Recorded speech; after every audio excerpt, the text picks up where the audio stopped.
সবশেষে বছরটাও শেষ হয়ে গেছে, সাথে আমার জীবনের সমস্ত রং তামাশা সুখ শান্তি সব কিছু কেড়ে নিয়ে গেল।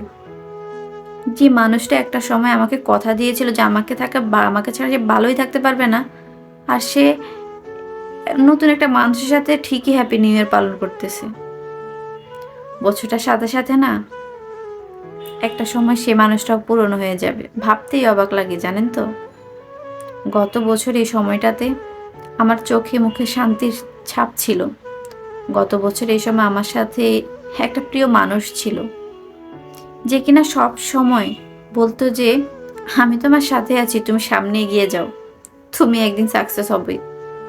এখন সেই মানুষটা ঠিকই এগিয়ে গিয়েছে, কিন্তু আমাকে না তার সুবিধার জন্য ছুঁড়ে ফেলে দিয়ে গেছে।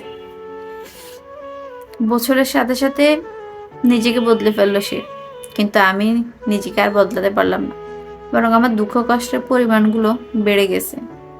গত বছর এই সময় আমার দুঃখ কষ্ট সমস্ত রকমের ক্লান্তিগুলো দূর করার জন্য একটা কণ্ঠই যথেষ্ট ছিল। আর এখন সেই কণ্ঠ প্রতিনিয়ত অন্য কেউ শুনতেছে। ওই যে কথা আছে না, প্রিয় মানুষরা বা কেউ কখনো দিতে চায় না, কিন্তু যখন প্রিয় মানুষটা অন্য একটা মানুষকে বেছে নেয়, তখন আর কিছুই করার থাকে না।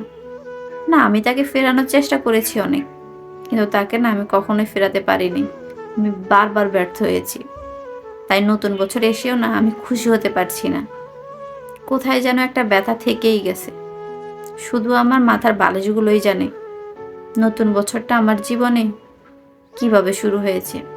কিছু করার নেই আসলে, সবকিছুই জীবনে মেনে নিতে হবে, এটাই তো জীবন।